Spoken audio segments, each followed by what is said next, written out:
With just 5 days to go until Election Day, a record number of people have already turned out to cast their ballots early. All new at 6, our exclusive 11Alive SurveyUSA poll out today shows incumbent Republican Governor Brian Kemp growing his lead over Democratic candidate Stacey Abrams.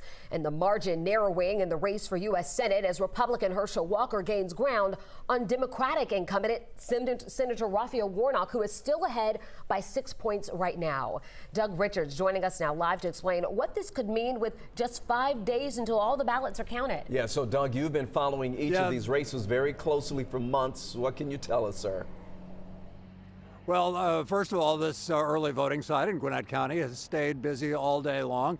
And from looking at the data in our poll, what's kind of clear is that there are very few undecided voters left in the governor's race, but there appear to be enough undecided voters potentially to sway the U.S. Senate race.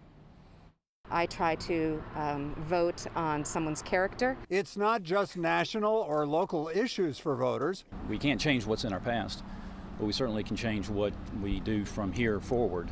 It's also about how a candidate behaves. I think he's handled the economy well, he's handled the schools well. Zach Thompson is talking about Governor Brian Kemp. I have voted for Stacey Abrams the last time she ran for governor. I believe strongly in her platform for women's rights and for expanding Medicare access. The 11Alive SurveyUSA poll out tonight shows Republican Governor Kemp is in a strong position to beat Democrat Stacey Abrams, with Kemp above the 50% threshold to avoid a runoff and very few voters still undecided.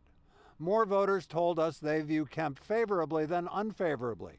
Abrams had more voters viewing her unfavorably. In the Senate race, Democrat Raphael Warnock leads Republican Herschel Walker by 6 points in our poll, though 8% of voters are still either undecided or choosing Libertarian Chase Oliver. Our poll shows Walker is viewed unfavorably by half of the voters surveyed, yet some of them still plan to vote for him. As a female, when you hear about domestic violence and stuff like that, you know, it touches you. Mary Thomas says she's still voting for Walker, despite personal issues that have dogged the UGA football legend for much of the year. You're also a country of, forgiveness. Walker is actually, relatively speaking, a weak candidate. He's doing so well because we're in an era of partisan polarization, and there are lots of Republicans who will vote for him because he is a Republican.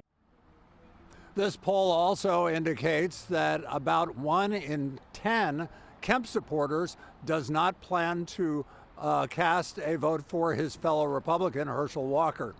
But again, the wild card in this poll for the U.S. Senate race is still 5 days out, the undecided voters. Live in Gwinnett County, Doug Richards, 11Alive News.